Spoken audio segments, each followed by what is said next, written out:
A ver, el tiempo es escaso y el tema en realidad es un poco amplio. Entonces voy a tratar he traído aquí algunas láminas que me van a permitir un poco ordenar la conversación, la exposición y ojalá avanzar rápidamente con eso y dejar un espacio para algunas consultas y alguna discusión que pueda surgir sobre el tema, ¿no?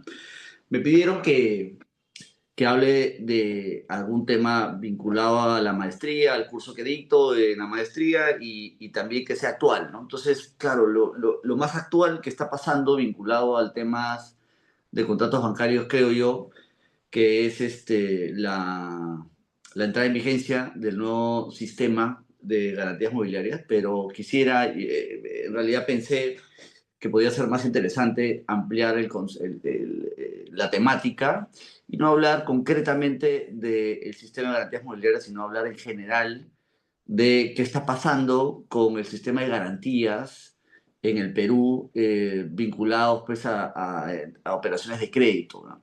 Esa es un poco la agenda, ¿no? Entonces, permítanme compartir.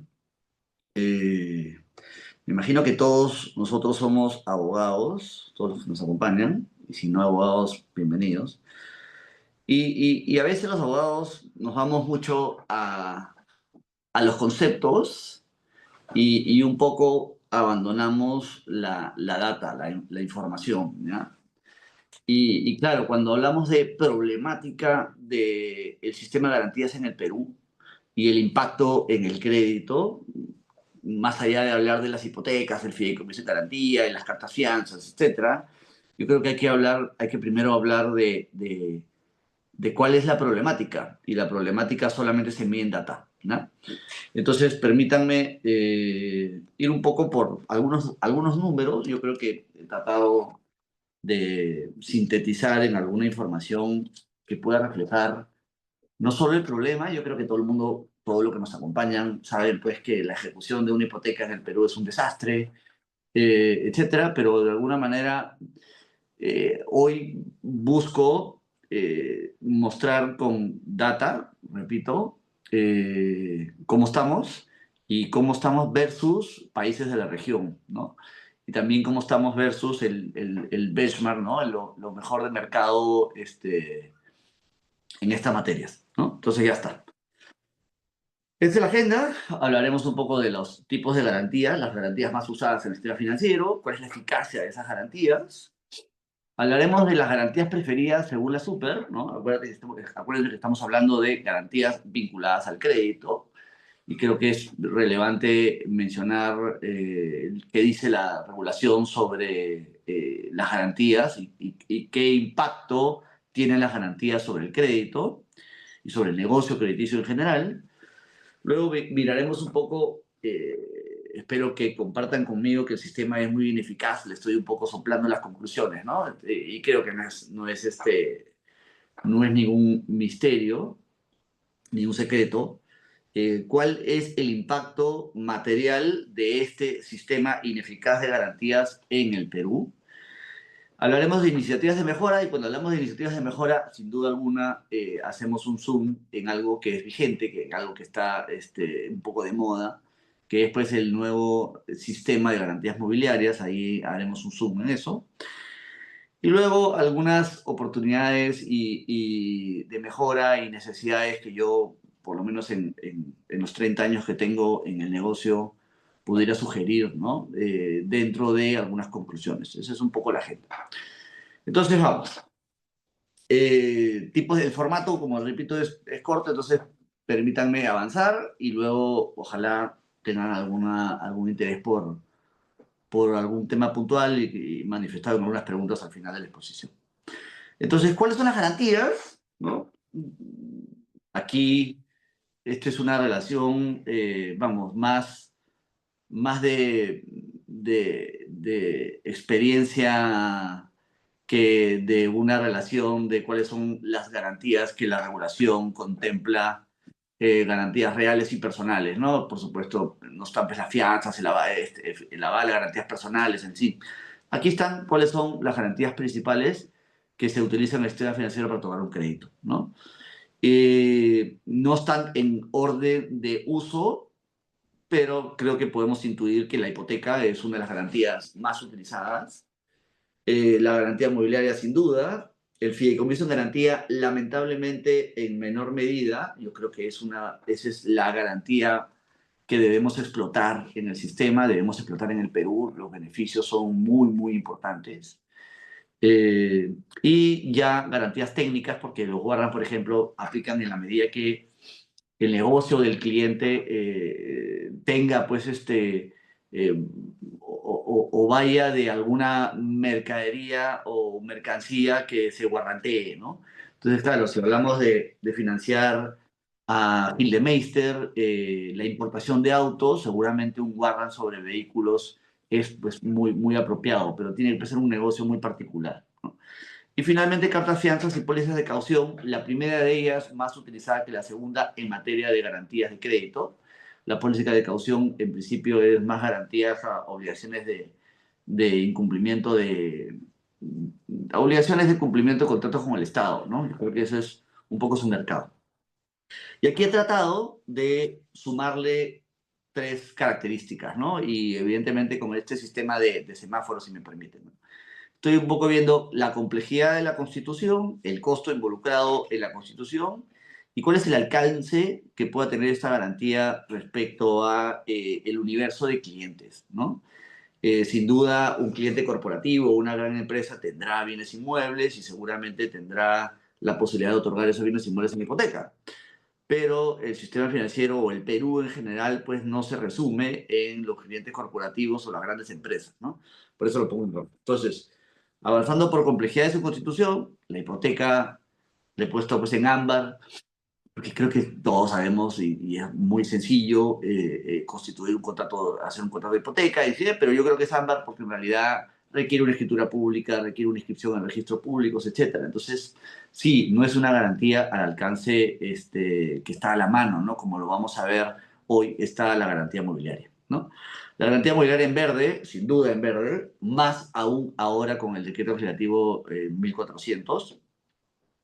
Eso creo que es un gran avance, ya lo veremos. El fideicomiso en garantía nuevamente en rojo porque, repito, los abogados, si estamos en un estudio, estamos en un banco, tenemos pues, muy fácilmente el acceso a hacer un contrato de fideicomiso, elevar una escritura pública e inscribirlo en registros públicos. Pero hoy esa figura está evidentemente enfocada en un nicho, ¿no? Clientes corporativos, grandes empresas y tickets grandes de crédito, que debería cambiar. Por eso lo pongo en rojo. Y los warrants y las cartas fianzas en verde, porque en realidad se instrumentan rápidamente en documentos sencillos y ya en el primero de los casos en warrant, por supuesto que hay toda una expertise de las entidades que emiten este tipo de documentos, ¿no? El costo no profundizo, ¿no? La hipoteca tiene un sistema ya abandonado por la garantía mobiliaria, pues cuyo costo registral va en función del valor de gravamen, lo que es un disparate, ¿no?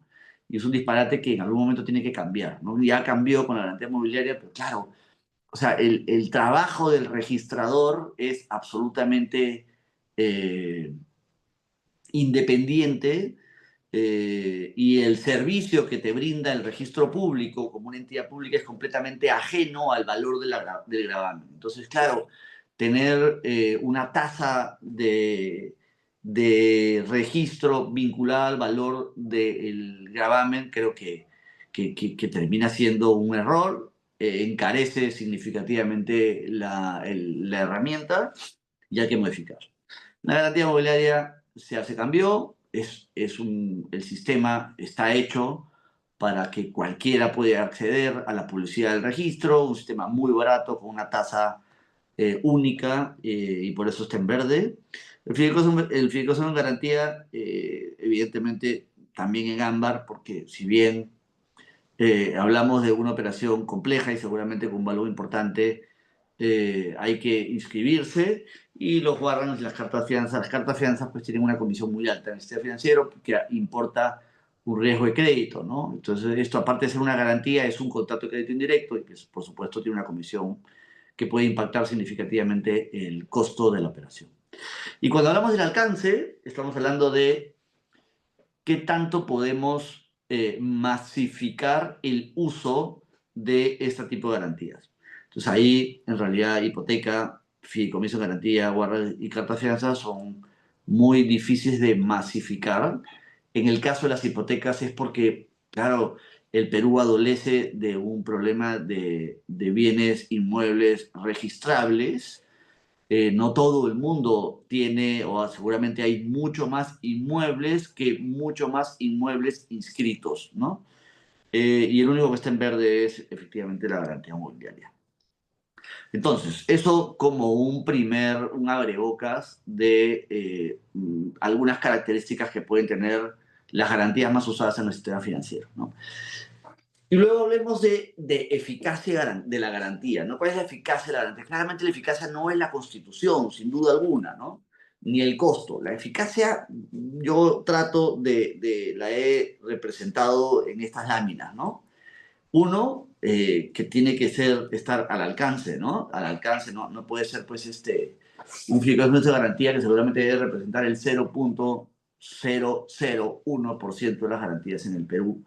Hablaba hace poco con un fiduciario, con el gerente general de una empresa fiduciaria en el Perú, y él me decía que lo que buscaba era hacer que el fideicomiso en garantía compita con la hipoteca, ¿no? Eso sería una maravilla, ¿no? Eso pasa en países como Colombia, eso pasa incluso en Ecuador, en países, en Argentina, ¿no? Donde la figura es mucho más masificada. Ojalá que lleguemos ahí. Pero en el Perú no, ¿no? En el Perú la oferta fiduciaria se ha circunscrito a operaciones, inicialmente los primeros 10 años de la llegada del negocio al Perú, en operaciones de nicho muy grandes, estructuras de crédito, de financiamiento y otro tipo de estructuras de envergadura. Y hoy de alguna manera sí ha bajado un poco, pero sigue estando muy arriba, ¿no?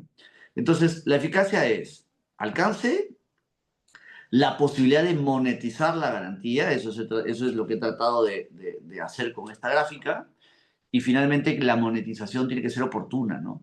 O sea, el ejecutar una hipoteca y monetizar y que finalmente haya un remate y que alguien se ejecute, alguien se adjudique el inmueble y pague por el inmueble y finalmente incluso se cobre el 100% del crédito, no lo hace eficaz en la medida que hayan pasado 4 años de por medio, ¿no? Entonces, esto de aquí, este tercer elemento es clave, es tan importante como la monetización, ¿no? La monetización tiene que ser oportuna, no puede ser 5 años después, ¿no? Y la pérdida de eficacia, claro, aquí no he querido balconear a la entidad financiera, pero estos son, este gráfico que ven ahí es la evolución de la mora de una entidad financiera que fue intervenida por la superintendencia este año, ¿no? Entonces, claro, uno ve, por supuesto, cuando somos acreedores diligentes y otorgamos préstamos con la constitución adecuada de garantías, o sea, respaldado en garantías, eso no significa que no podemos tener un problema de mora, ¿no? Porque de alguna manera la garantía es un incentivo, pero no es un aseguramiento del pago, ¿no? Y claro, el día de mañana la ejecución de un conjunto de garantías 5 años después puede ser muy tarde, ¿no? Porque aquí el nombre del juego es provisiones. Esto es un negocio financiero y lo que se busca es, evidentemente, evitar un impacto en provisiones frente al deterioro de la capacidad crediticia del deudor. Entonces, claro, aquí esta ineficacia de la garantía, la pérdida de la eficacia de la garantía, lo que tiene es un impacto significativo en provisiones y, por supuesto, un impacto a consecuencia del incremento de provisiones, una reducción del patrimonio efectivo, que no quiero entrar ahí porque me tomo una hora, la hora que tenemos, pero claro, el impacto, la reducción del patrimonio efectivo, que es este límite, esta ratio mínimo de capital regulatorio, finalmente termina en una intervención de parte del regulador y una salida del mercado de la entidad financiera, ¿no? Entonces, aquí lo que estamos hablando no es una discusión jurídica, ¿no? Oye, realmente es un problema, el Poder Judicial está colapsado, no, tiene consecuencias prácticas, ¿no? Porque, claro, incluso, repito, un acreedor diligente que presta con base a buenas garantías puede tener un problema de solvencia en la medida que el sistema de garantías no le permite monetizar oportunamente los bienes que ha recibido como cobertura de la obligación, ¿no? Entonces, quédense con eso. Claramente tenemos un problema de eficacia de garantías en el Perú, no hay ninguna duda. Y aquí un zoom sobre eso, la hipoteca claramente en semáforo rojo, ¿no? Podemos pasarnos, aquí tengo alguna data, pues 4 años ejecutando una garantía, donde 4 años de controversia es absurdo porque no hay litis, ¿no? A ver, señores, usted recibió un préstamo, otorgó un inmueble en garantía, no pagó el préstamo, está aprobado el incumplimiento de la obligación. ¿Dónde está la litis? ¿No? ¿Por qué tiene que haber un proceso judicial de 5 años? ¿No? ¿Por qué tiene que haber este sistema enrevesado de recursos y de idas y vueltas procesales si finalmente aquí no se está discutiendo nada? Pagó, no pagó y se ejecuta la garantía. Ya está. Entonces, claramente una garantía ineficaz. Y ojo, la hipoteca en el sistema financiero es la garantía por naturaleza, ¿no? O sea, es, oye, sí, se piensa pues que esta garantía es una garantía idónea y claramente en la práctica no lo es.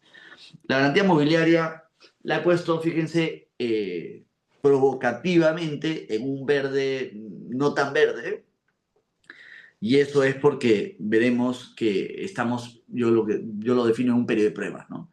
Ya lo veremos a detalle, pero sí,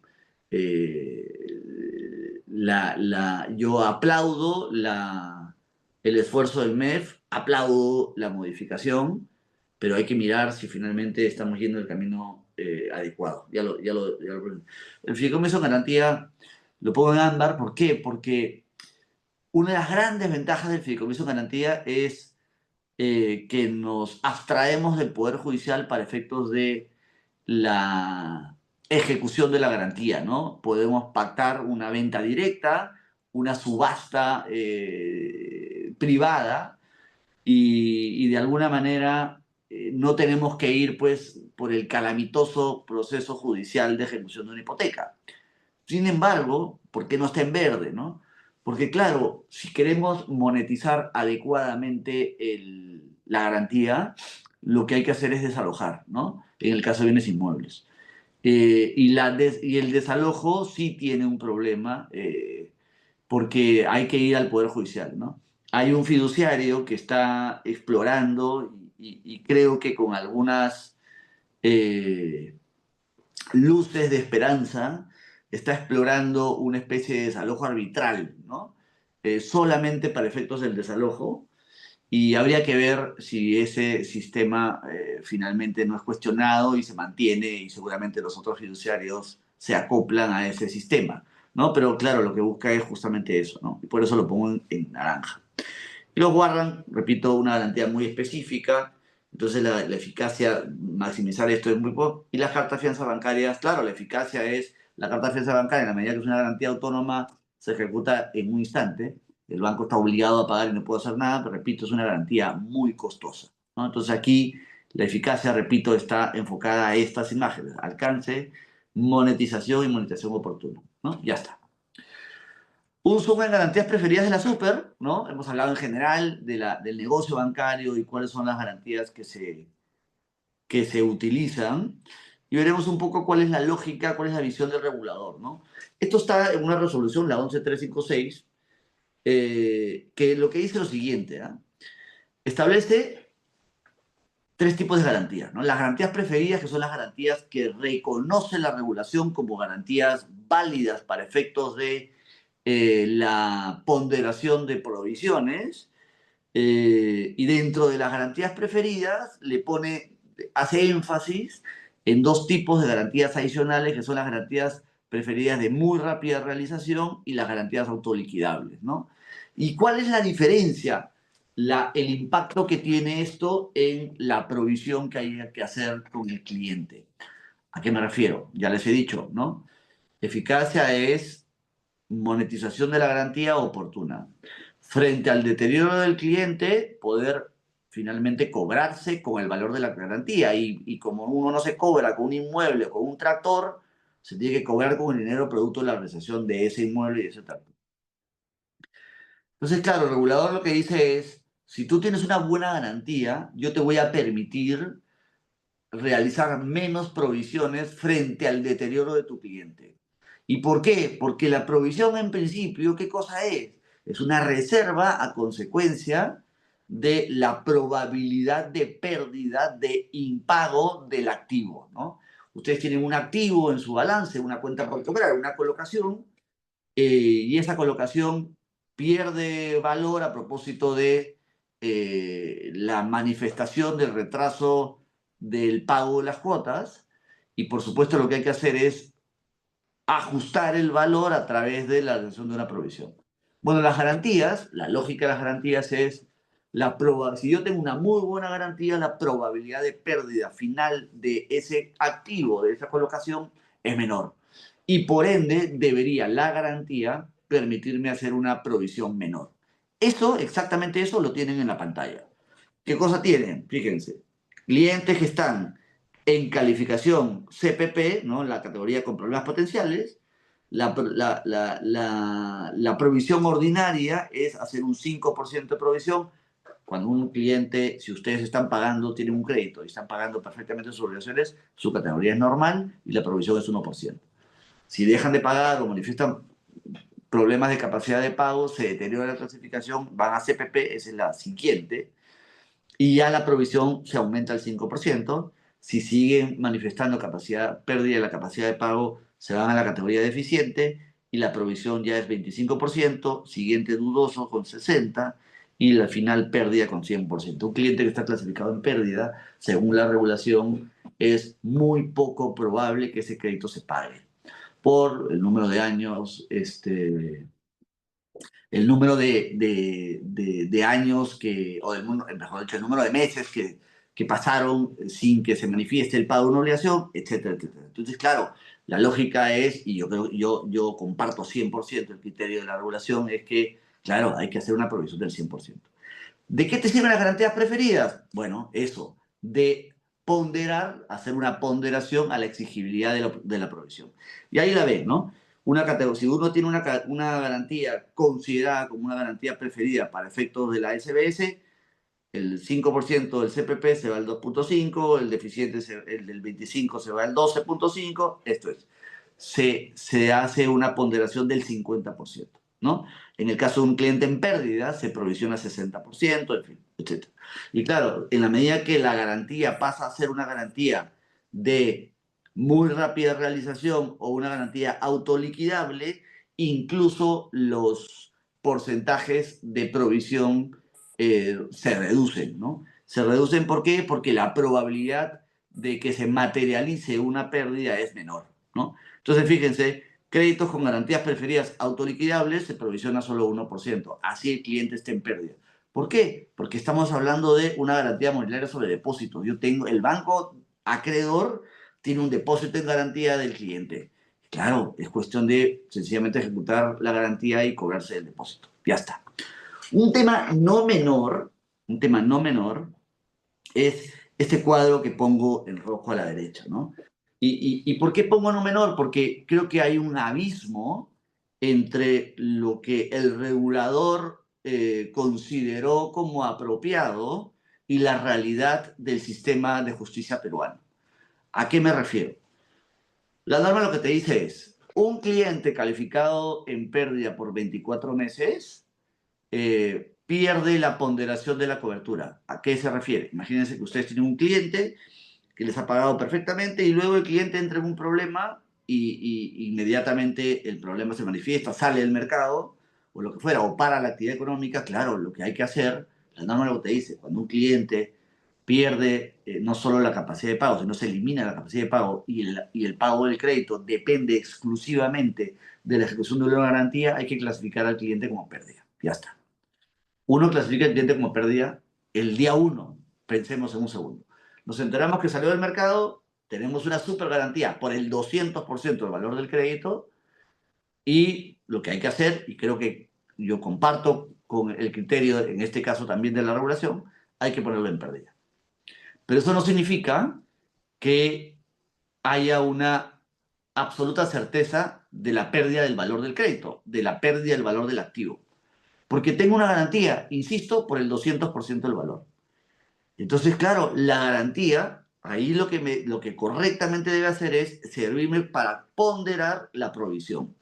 Y ahí, por supuesto, lo que voy a hacer es hacer una provisión del 60% y no del 100% porque tengo esta cobertura, repito, por el 200% del valor del crédito. Sin embargo, la norma lo que te dice es que luego de 2 años de que el cliente pasa a pérdida, se debe perder la ponderación. ¿Esto qué significa? Que yo pierdo este beneficio, entre comillas, y tengo que hacer una provisión del 100%. A los 24 meses, insisto, de que el cliente está en pérdida. ¿Cuál es la lógica atrás del artículo? Oye, si tú en 24 meses que el cliente está en pérdida no has monetizado la garantía, debo entender que hay un problema con la garantía. Y como hay un problema con la garantía, finalmente lo que hay que hacer es quitarle el beneficio de la ponderación y hacer una provisión del 100%. Yo les pregunto a ustedes, ¿quién puede ejecutar una hipoteca en 24 meses? Es imposible. Entonces hay un divorcio. ¿Por qué? Porque el Poder Judicial, o sea, a ver, quien me dice que ejecuta una hipoteca en 24 meses, yo honestamente lo miraría con unos ojos medios, de incertidumbre de buenas prácticas, ¿no? No se puede, ¿no? No se puede. Entonces, claro, hay un problema en la regulación. Este plazo hay que ampliarlo porque está muy alejado de la realidad judicial. Entonces, sí, las entidades financieras hoy están obligadas a quitarle el beneficio de la garantía y hacer una provisión del 100% cuando en realidad estamos dentro de un proceso ordinario de ejecución de garantías en el Poder Judicial. Ya está. Hemos hablado varios minutos de un poco la problemática y ahora miremos un poco la data de qué significa este sistema ineficaz, qué representa el sistema ineficaz de garantías en el Perú en el crédito. Data, rápido, porque estamos con el tiempo. Fíjense estas curvas. Esto es un gráfico de la SBS, sacado de la información pública de la SBS, donde manifiesta un poco qué está pasando con los créditos directos en el sistema financiero. Si se fijan, salvo la línea roja, que son hipotecarios, todo es en caída, ¿no? Todo es para abajo, ¿no? Eso evidentemente impulsado también por la realidad económica del país, etc. Pero bueno, problema. Otro dato relevante, este es el RCC. ¿Qué cosa es el RCC? De, el reporte crediticio que centraliza la superintendencia luego de que toda la banca le entrega información de las colocaciones que tienen con sus clientes. Esto es una segmentación muy básica en criterios de la super. Clientes corporativos de ventas de 200 millones para arriba, grandes empresas entre 30 y 200, en fin, etcétera. Da igual esto, la segmentación. Aquí lo relevante es esto. Estos son los números de clientes que se reportan en el RCC de la super. Esto es, créditos a micro y personas naturales y personas jurídicas con negocios, o sea, emprendedores. Hay 150.000 clientes en el RCC. Entonces, claro, en total, fíjense, hablamos de 178.000 clientes en banca empresa, ¿no? No es personas naturales, ojo, esto no es consumo, si usted tiene una tarjeta de crédito no están aquí, ¿no? Estos son créditos mayoristas, ¿no?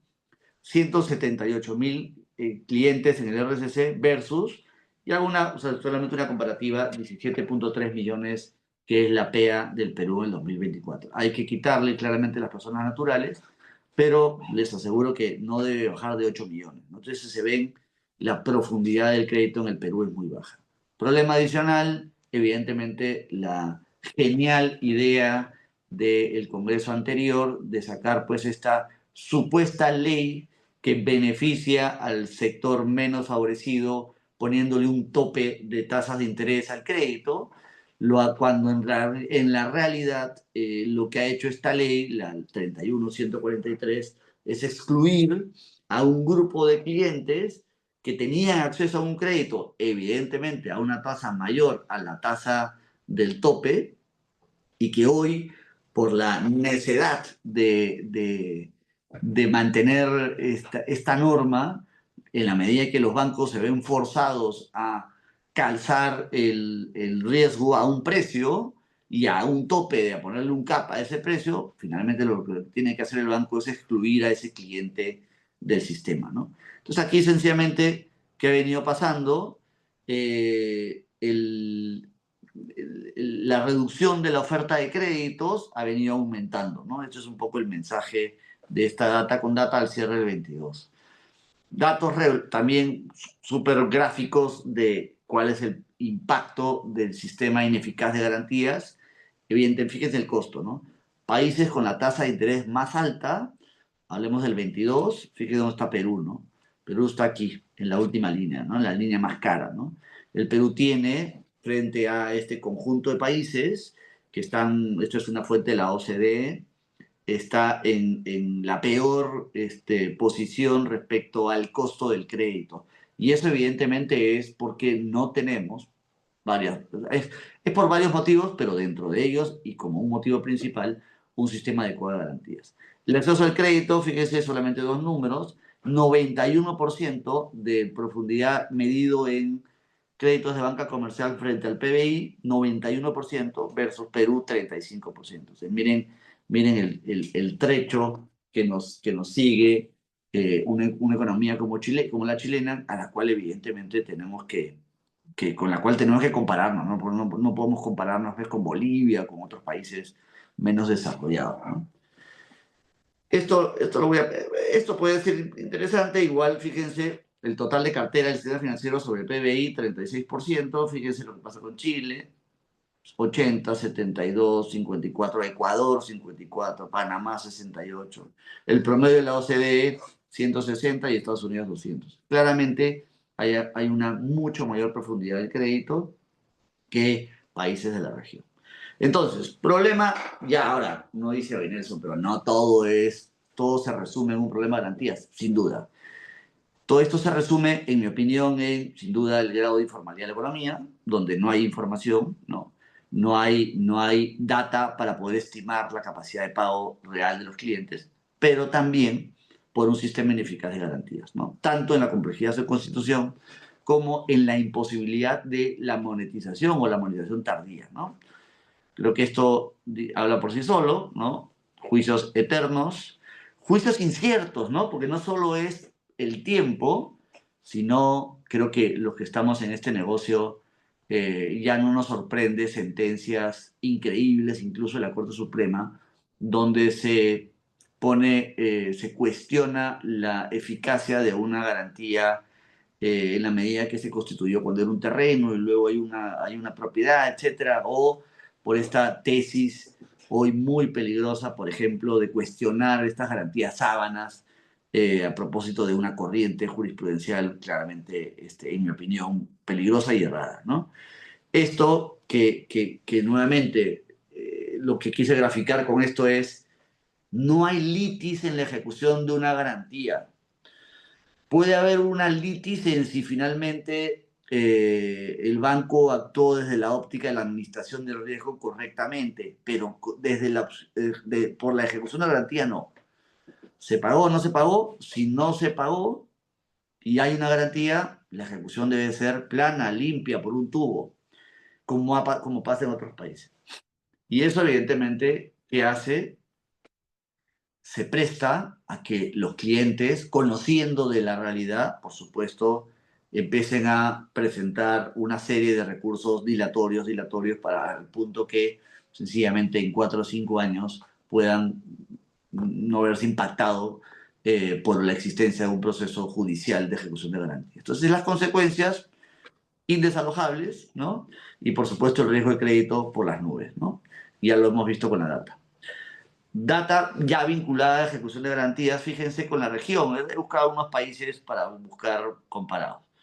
En el Perú, data estadística que he podido resumir de lo que pasa en la banca, más o menos nos tomamos en promedio 42 meses ejecutando una garantía, claramente con un cliente que no se eche, ¿no?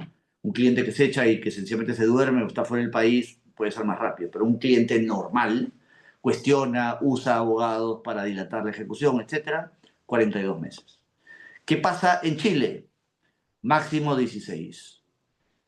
Y es ejecución judicial, ojo, judicial. ¿Qué pasa en Brasil? Máximo 9 y se plantea ejecuciones extrajudiciales, que es lo que yo creo que deberíamos aplicar aquí. El MEF hace un esfuerzo enorme en masificar la garantía mobiliaria. ¿Por qué no hablamos de mejorar el sistema de ejecución de garantías a través de la posibilidad de una ejecución extrajudicial? eh, Tenemos un sistema, un poder judicial colapsado, incierto y con una serie también de oportunidades de mejora de un propio sistema recargado que se solucionaría enormemente con un sistema extrajudicial de garantías, ¿no? De ejecución de garantías. Ecuador hasta 48 meses en judicial, Panamá hasta 8 meses extrajudicial, Estados Unidos por supuesto extrajudicial hasta 7 meses. Entonces, las diferencias son gigantes. Entonces, claro, fíjense el camino por mejorar que tenemos, ¿no? Versus, ojo, países de la región, no estoy hablando de Singapur, ¿no? El desalojo, que es un tema también no menor y que necesario para monetizar una garantía, en el Perú puede ir de 36 meses a 84 meses, ¿no? Hay pues estos esfuerzos de esto del desalojo express, etcétera.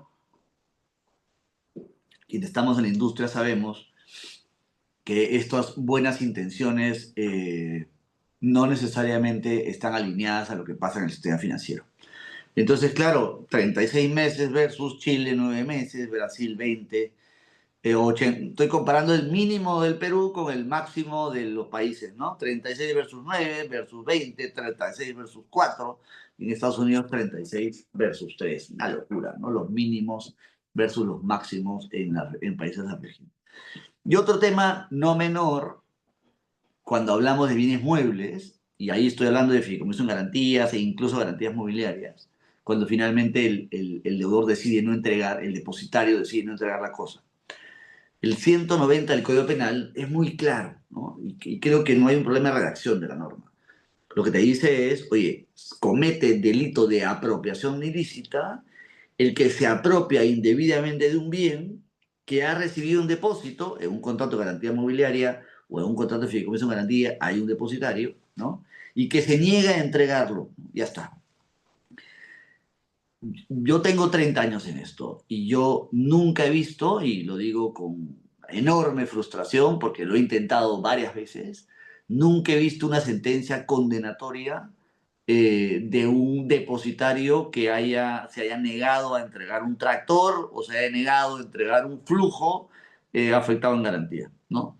Y eso es una enorme pérdida de eficacia de garantías de bienes muebles, ¿no? Uno puede tener la posibilidad de ejecutar, de constituir una garantía de manera inmediata, súper barata, pero si es que no podemos exigir, o si es que no hay consecuencia frente a ese tercero que se queda con el bien, al final resulta todos los esfuerzos en vano, ¿no? ¿Qué cosa pasa en la práctica cuando uno va a un fiscal o un juez a decir, señores, vayan adelante con el proceso judicial, vayan a, emitan una sentencia, terminan diciendo que esto puede verse reducido en un incumplimiento de contrato, lo que es una barbaridad, ¿no? Porque el artículo es muy claro. Entonces, dicho esto, espero graficado claramente la problemática, hablemos unos minutos de la garantía mobiliaria. Este es un gran esfuerzo del MEF, yo aplaudo el esfuerzo. Rápidamente hay un cambio de régimen. Antes hablábamos de un registro de garantías, ya no podemos hablar de un registro, hablamos de un sistema informativo de garantías. Y en el camino se han ido, ¿no? Se ha ido, pues, estos dos filtros que nos daban seguridad jurídica, aumentaban la seguridad jurídica. Estos dos filtros son la verificación del acto constitutivo, que era una labor un poco de notario y del registrador público, y la calificación registral. Eso, sin duda, creo que nadie puede negar, que amplifica la seguridad jurídica, ¿no? Sin ser máxima, pero sí la amplifica, ¿no? Hoy se han eliminado, el nuevo sistema de garantías mobiliarias elimina la verificación de acto jurídica, elimina la calificación registral, hablamos de una publicidad, con lo cual vamos sí a un sistema mucho más masificado. La pregunta es si va a surtir efectos los objetivos, ¿no? Porque claro, nuevamente, lo que buscamos es la eficacia de la garantía. Y a eso digo, por eso digo que este es un sistema que está hoy en periodo de prueba, ¿no? Aquí lo que quise decir es que el cambio del sistema de garantías mobiliarias no es un cambio, el decreto legislativo 1400 está publicado en el 18, ha entrado en vigencia hace unos meses, pero en realidad es un cambio que viene del 2006, ¿no? No es, no es una nueva, un nuevo viraje del sistema de garantías. Si uno mira un poco las discusiones que se dieron en el 2006, cuando abandonamos este sistema de prendas absurdo que teníamos, 17 tipos de prenda por tipo de bien, nos vamos a dar cuenta que en realidad el sistema propuesto, tanto por el Banco Mundial, por la OCDE, etcétera, ya era este. Pero sencillamente fuimos tímidos y de alguna manera mantuvimos este sistema, este paso intermedio que es el sistema de garantías mobiliarias con que hemos convivido hasta la fecha, ¿no? Pero, ojo, insisto, es un solo viaje. El mapa estaba trazado y sencillamente hoy estamos mirando la llegada de lo que se recomendaba en el 2006. Hemos hecho saltos de rana, sin duda. Miren los números del 2006, 3 millones de personas o 3 millones de personas con garantías constituidas. Hoy, en el 2024, 8 millones, 50.000 registros de garantía, 350.000 en el 2021. El 15 al 18% del crédito sobre la PEA, aquí ya estamos en el 27 y 29 sobre la PEA. Ahora, este sistema lo que busca sin duda es otro salto de rana, ¿no? Sin duda. Y como hemos visto en la data, en los datos, en los números del sistema y, la, y el gran campo por conquistar, claro, esperamos todos que volvamos a hacer un salto de rana incluso aún mayor, ¿no? Esto ya lo he comentado, lo voy a pasar, pues un sistema cambia el sistema, vamos a publicidad versus calificación, ya no hablamos de una calificación registral, no interviene el notario, los acreedores pueden solicitar el acceso a la plataforma donde se registra, se publicita directamente, ¿no? Ya está.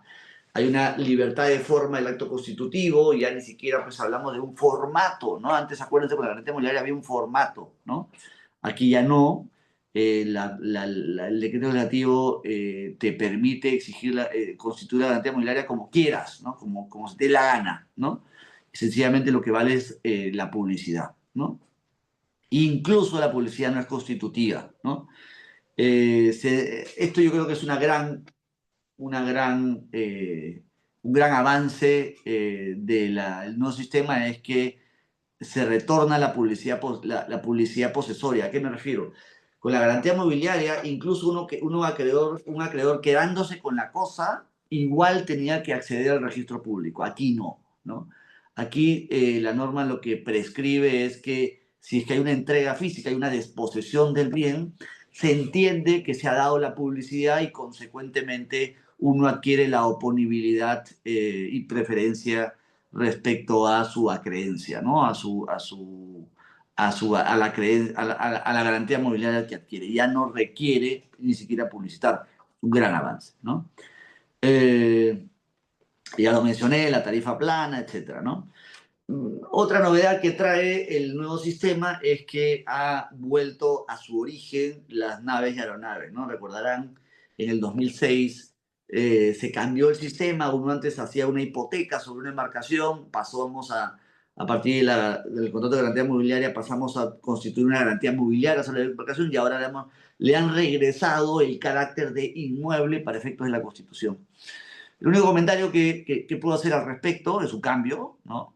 Es que, claro, eso puede ser, en la medida que, no, que tenemos un sistema perverso de ejecución de hipotecas, puede ser que genere un problema de acceso al crédito a las empresas pesqueras, ¿no?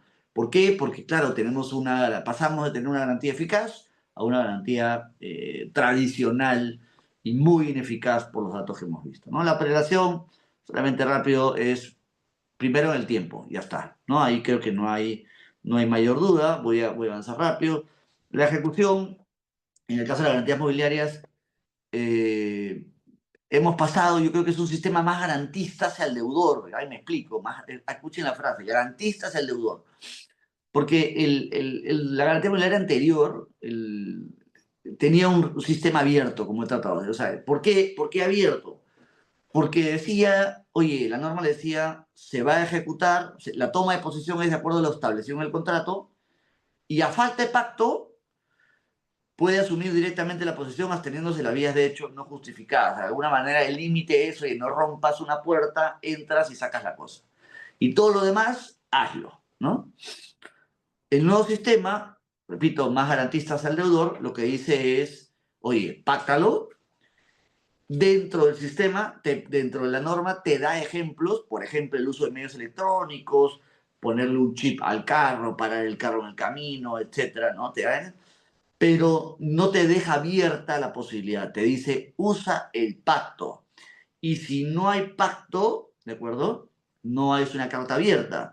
Y claro, si te dice, si tú tomas la posesión por un mecanismo distinto al pacto, te da una penalidad del 2 veces el valor del bien, ¿no? Entonces es un sistema cerrado y por supuesto hay que ahora sí pegarle mucha atención a lo que establecemos en el contrato de garantía mobiliaria, ¿no? Las ejecuciones, ambos son ejecuciones extrajudiciales a través del representante, ahí no hay mayor cambio. Y los riesgos, aquí, claro, fíjense, les dije, no hay calificación, no hay verificación del acto constitutivo, solo importa la publicidad. Entonces, claro, aquí he tratado de graficar este gran riesgo, ¿no? Hemos privilegiado la agilidad versus la seguridad jurídica, no hay ninguna duda. Y no digo que está mal, lo que digo es que hay que mirar qué va a pasar. ¿Por qué?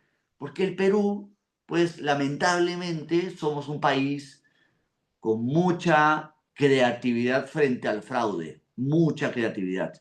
Perú es uno de los países que tiene más fraudes vinculados a los registros públicos de bienes inmuebles, con un sistema muy cerrado.